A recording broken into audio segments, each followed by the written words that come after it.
Bismillahirrahmanirrahim. Assalamualaikum warahmatullahi wabarakatuh. Anak-anak ustazah, hari ini ustazah akan menjelaskan rangkuman materi kita. Kalau kemarin ustazah sudah menjelaskan rangkuman materi IPA dan juga bahasa Indonesia, hari ini ustazah akan menjelaskan rangkuman materi kita yang IPS ya nak. Sebelumnya silakan anak ustazah buka dulu rangkuman materi yang telah diberikan. Oke, di tema 2 ini kita belajar tentang kegiatan ekonomi nak. Nah, di sini ada kata kuncinya. Apa itu kegiatan ekonomi? Nah, kalau nanti ada kata-kata bertujuan untuk memenuhi kebutuhan sehari-hari, maka itu adalah kegiatan ekonomi. Jadi, kegiatan ekonomi ialah semua kegiatan yang dilakukan manusia yang bertujuan untuk memenuhi kebutuhan sehari-hari. Di Indonesia itu dikenal sebagai negara agraris. Karena sebagai negara agraris, jadi penduduknya sebagian besar bermata pencarian petani ya nak.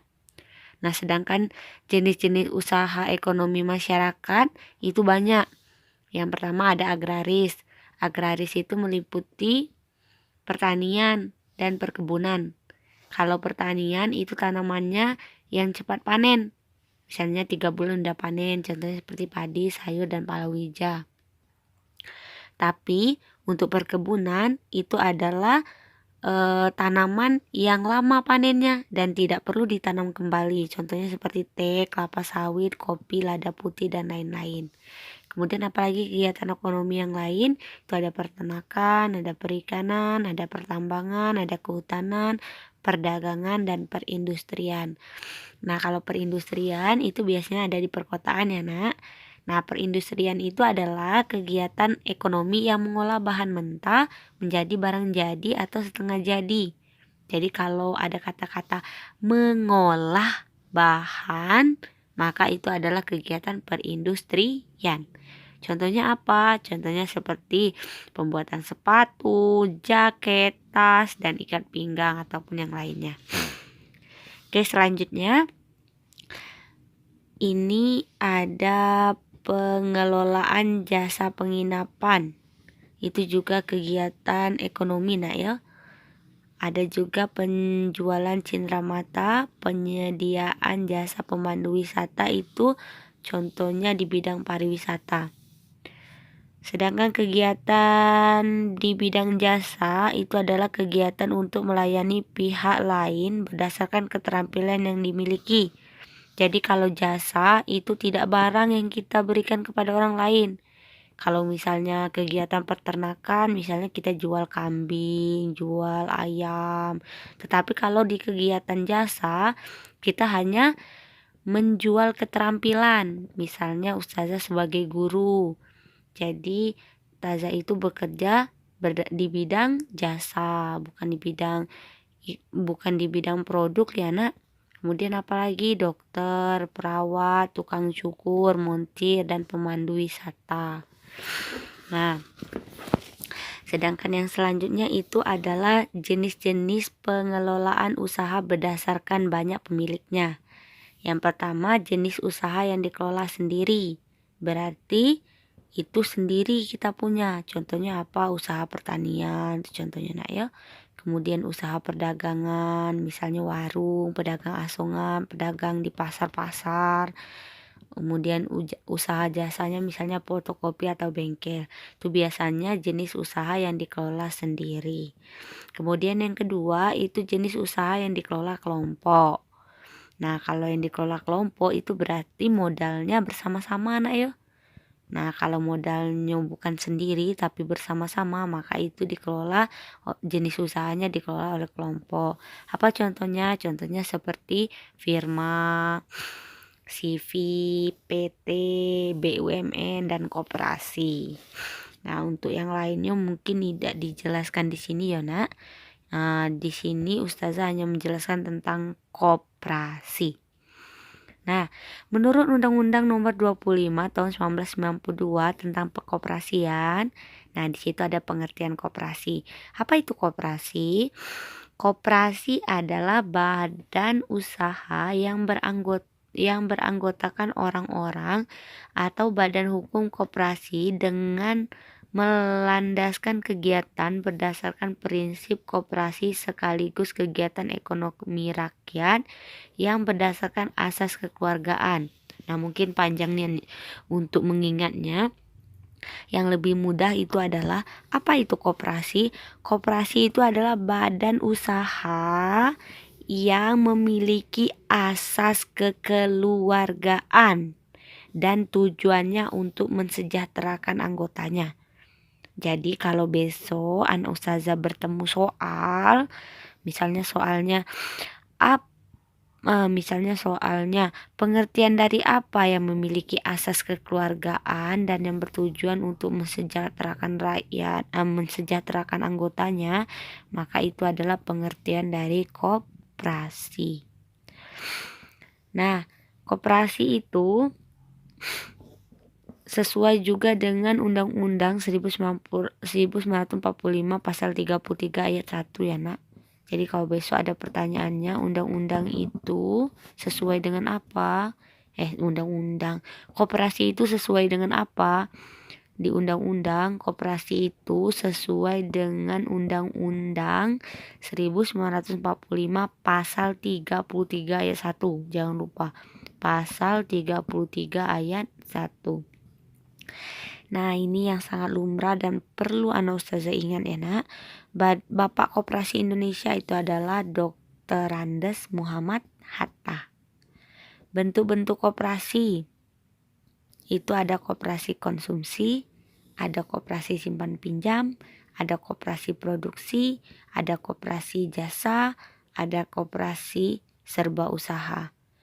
Untuk penjelasan yang ini anak ustazah bisa baca di tema 2 ya nak. Tapi cukup anak ustazah ketahui bahwa koperasi itu banyak macamnya. Inilah macam-macamnya. Nah, jenis-jenis kegiatan ekonomi. Nah, ketika kita melakukan kegiatan ekonomi, kita tidak bisa hilang dari ketiga jenis ini nak ya. Ini mudah sekali menghafalnya. Kalau produksi, maka itu kegiatan menghasilkan barang. Ya nak? Jadi mudah ngapalnya ya nak. Produksi, kegiatan menghasilkan barang. Distribusi, menyalurkan barang. Konsumsi, menghabiskan atau mengurangi nilai guna barang atau jasa. Ya nak? Jadi kita ulang lagi, jenis-jenis kegiatan ekonomi itu ada 3. Yang pertama ada produksi, yaitu menghasilkan barang. Yang kedua distribusi, menyalurkan barang. Konsumsi itu kegiatan menghabiskan atau mengurangi nilai guna barang dan jasa. Oke, mungkin itu saja yang bisa ustazah jelaskan di rangkuman materi tematik muatan IPS. Semoga ustazah bisa mengerti ya nak. Jangan lupa diulang-ulang terus belajarnya agar mendapatkan nilai maksimal. Semangat. Sebentar lagi. Bismillahirrahmanirrahim. Baiklah anak ustazah, kita lanjut ke rangkuman SBDP ya nak. Nah, ini cukup sulit untuk mengingatnya karena di tema 1 kemarin anak ustazah banyak yang remedial. Jadi tolong diperhatikan dengan sangat enak dan tolong diulang-ulang materinya. Oke, silakan anak ustazah buka dulu rangkuman tematik tema 2-nya muatan SBDP. Oke. Di sini kita belajar tentang nada. Apa itu tangga nada? Tangga nada ialah urutan nada yang disusun secara berjenjang. Jadi kalau urutan nada yang disusun secara berjenjang itu disebut tangga nada. Apa contohnya? Do, re, mi, fa, sol, la, si, do. Nah, itu adalah contoh dari tangga nada. Tangga nada itu terbagi menjadi 2. Tangga nada diatonis itu terbagi menjadi 2 ya nak. Ada tangga nada diatonis mayor dan ada tangga nada diatonis minor. Kalau pakai Y berarti yang geriang gembira. Kalau yang pakai N ini dia yang sedih lagunya. Oke, kita jelaskan satu-satu. Tangga nada diatonis mayor ialah tangga nada yang susunan nada-nadanya berjarak atau memiliki interval 1, 1, setengah, 1, 1, 1, setengah. Jangan terbalik. Tolong anak ustazah perhatikan bagus-bagus interval antara nada diatonis mayor dan nada diatonis minor. Oke, ciri-ciri lagu tangga nada diatonis mayor itu adalah bersifat riang gembira. Ingat kan nak yo? Kalau ada huruf Y mayor, berarti sifatnya riang gembira, bersemangat. Dan biasanya diawali dan diakhiri oleh nada do. Apa contoh lagunya? Contoh lagu yang bertanda nada diatonis mayor itu adalah Hari Merdeka yang diciptakan oleh H. Mutahar. Yaitu nada diatonis mayor. Oke, selanjutnya kita ke nada diatonis minor. Kalau mayor itu bentuknya riang gembira, maka yang minor ini kebalikannya. Tapi intervalnya tolong anak ustazah perhatikan baik-baik, jangan sampai salah nak yo. Kalau ini 1-1, kalau yang minor itu 1,5. Nah, 1,5, 1,1,5, 1,1 itu adalah interval dari tangga nada diatonis minor. Tolong dihafalkan nih, ini tolong dihafalkan baik-baik, ini juga dihafalkan baik-baik ya nak. Tolong diingat-ingat betul. Apa ciri-ciri dari lagu tangga nada diatonis minor? Itu ciri-cirinya lagunya bersifat sedih. Apa contoh lagunya? Contoh lagunya ada Syukur, Mengheningkan Cipta, Gugur Bunga, Himne Guru. Nah, itu contohnya ya nak. Oke, kita lanjut tarian. Banyak tarian yang ditarikan menggunakan properti. Salah satu jenis tari yang menggunakan properti adalah tari piring. Sesuai namanya, tari piring menggunakan piring. Nah, namun jika namanya tari piring, maka propertinya adalah piring. Sebelum melaksanakan peragaan karya tari, ada beberapa hal yang harus kita persiapkan. Tujuan diperlakukannya persiapan dalam peragaan karya tari ialah agar peragaan karya tari berhasil dengan baik dan pantas untuk ditampilkan di depan orang. Nah, jadi kalau ditanya besok apa tujuan dari diperlukannya persiapan dalam peragaan karya tari? Nah, tujuan dipersiapkannya peragaan karya tari itu agar karya tarinya yang ditampilkan itu berhasil ditampilkan dengan baik dan pantas untuk ditampilkan di depan orang lain. Nah, ini adalah beberapa persiapan yang diperlukan dalam peragaan karya tari. Yang pertama, menentukan bentuk karya tari. Bentuk karya tari ada bermacam-macam. Ada bentuk tari tunggal, bentuk tari berpasangan, dan bentuk tari kelompok. Nah, jadi kalau ditanya bentuk tari itu bentuk-bentuknya nak ya. Ada bentuk tunggal, bentuk berpasangan, dan bentuk kelompok. Kemudian memilih karya tari. Dalam pemilihan karya tari disesuaikan dengan bentuk tari. Kemudian yang selanjutnya menentukan jumlah penari. Jumlah penari disesuaikan dengan bentuk dan karya tari yang dipilih. Jika karya tari yang dipilih berpasangan, maka jumlah penari 2 orang atau kelipatannya. Memilih properti tari. Properti tari harus dipersiapkan sejak awal dan selalu dipakai saat latihan tari.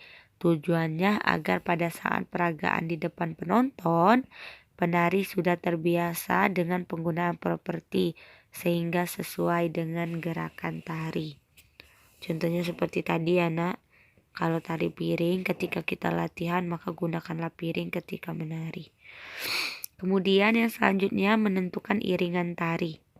Iringan tari bisa kita dapat dalam aneka bentuk, misalnya rekaman baik berupa kaset maupun CD. Dan yang terakhir itu adalah memilih busana tari. Nah, busana tari itu biasanya disesuaikan dengan tema tari, nak ya. Kalau tema tarinya tentang hewan, maka biasanya busana tarinya juga berbentuk busana tari hewan. Oke, itu tadi beberapa persiapan yang perlu kita persiapkan dalam peragaan karya tari. Nah, selanjutnya kita lanjut ke langkah-langkah membuat gambar cerita. Apa langkah-langkah membuat gambar cerita? Kalau tema 1 kemarin kita sudah ya nak, tapi ini lebih ditekankan kembali. Apa langkah-langkahnya? Yang pertama persiapan bahan dan alat, yang kedua pembuatan sketsa, dan ketiga penyempurnaan gambar. Nah, ketika persiapan bahan dan alat, maka yang perlu kita tentukan terlebih dahulu adalah teknik pembuatan gambarnya. Teknik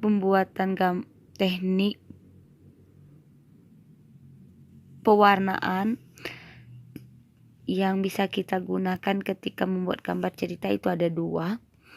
Ada teknik basah ataupun teknik kering.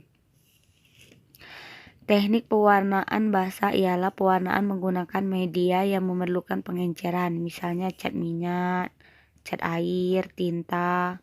Sebaliknya, teknik pewarnaan kering ialah pewarna menggunakan media yang tidak memerlukan bahan pengencer, misalnya pensil warna, krayon, oil pastel. Alat dan bahan untuk mewarnai gambar cerita antara lain ada pensil, penggaris, penghapus, kertas, krayon, kuas, cat air, dan lain-lainnya. Ini hafalkan nak ya. Kemudian setelah bahan dan alat kita persiapkan, kita selanjutnya akan membuat sketsa. Dalam membuat sketsa sebaiknya dibuat lebih dari 1 agar kita dapat memilih sketsa yang terbaik. Kemudian yang ketiga, penyempurnaan gambar. Setelah dipilih sketsa yang paling bagus, lalu baru kita sempurnakan gambar dengan menghapus garis-garis yang tidak diperlukan dan menambah garis atau coretan yang dianggap perlu agar gambar tampak lebih hidup.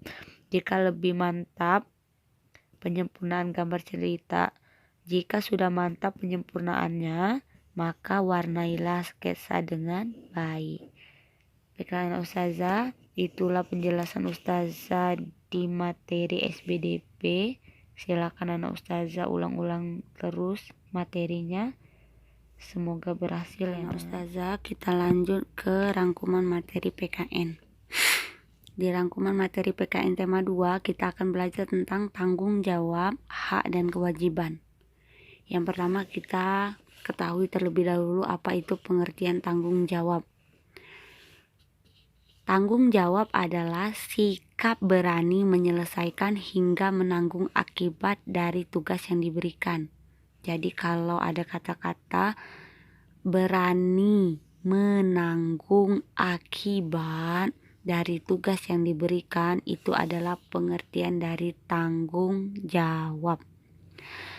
Nah, ada beberapa jenis tanggung jawab setiap individu. Jadi setiap manusia itu memiliki tanggung jawab nak ya. Ini adalah jenis-jenis tanggung jawabnya. Apa yang pertama? Ada tanggung jawab terhadap Tuhan.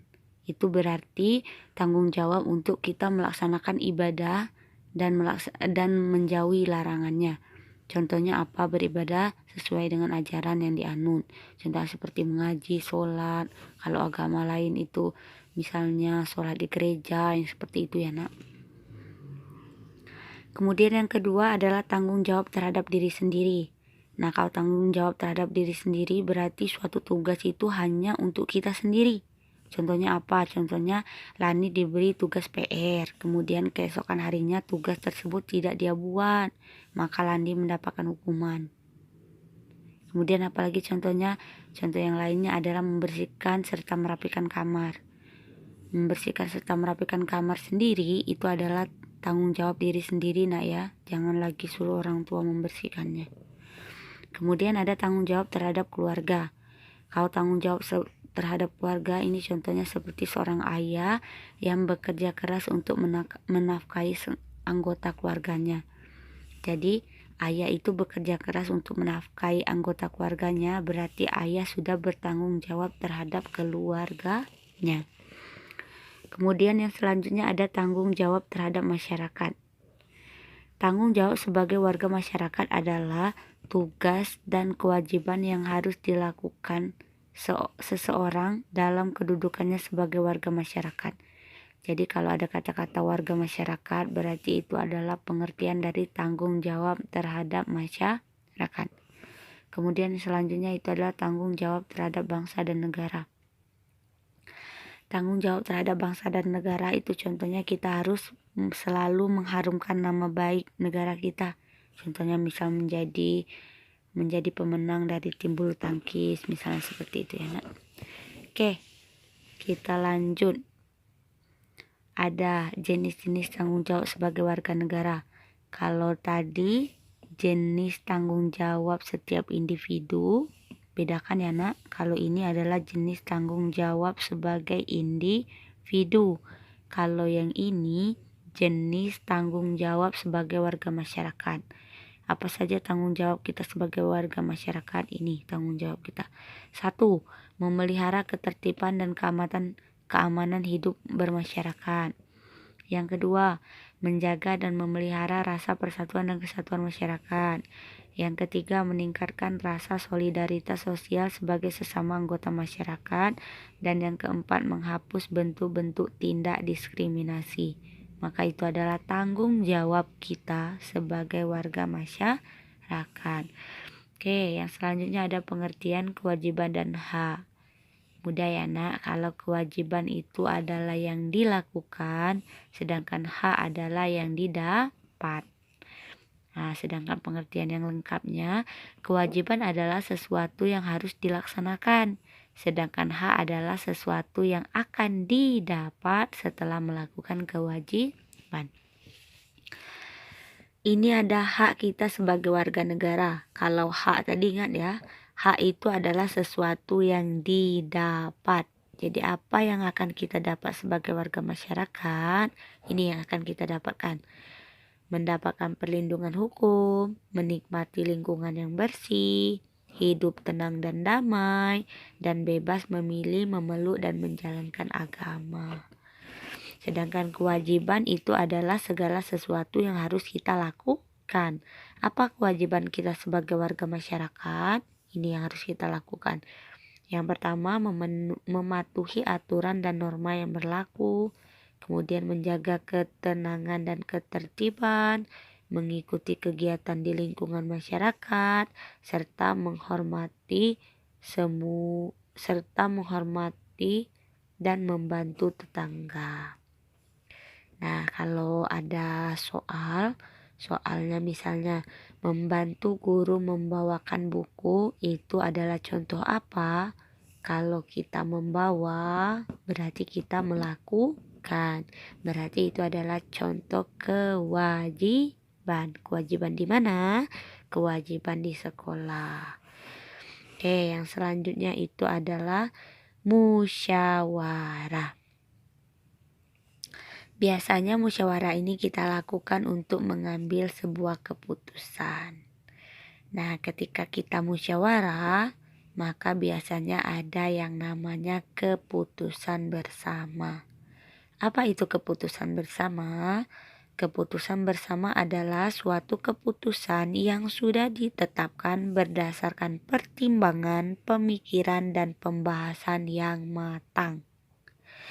Pengambilan keputusan harus didasarkan pada nilai. Nah, ini ketika kita mengambil keputusan bersama, kita harus memperhatikan nilai-nilai yang ini nak ya. Yang pertama ada nilai kebersamaan, ada nilai kebebasan mengemukakan pendapat, ada nilai menghargai pendapat orang lain, ada nilai jiwa besar serta lapang dada dalam melaksanakan hasil keputusan. Jadi Taza ingatkan kembali, ketika kita mengambil keputusan maka kita harus sesuai dengan nilai-nilai yang 4 ini. Ini ada ciri-ciri musyawarah mufakat. Apa ciri-ciri musyawarah itu sudah mufakat? Ciri-cirinya yang pertama sesuai dengan kepentingan bersama. Jadi kalau musyawarah itu sudah disetujui, maka kepentingannya pasti sesuai dengan kepentingan bersama, bukan kepentingan individu ataupun kepentingan golongan, tapi kepentingan bersama. Kemudian yang kedua, usul atau pendapat yang disampaikan mudah dipahami dan tidak memberatkan. Kemudian dalam musyawarah, pertimbangan moral lebih diutamakan.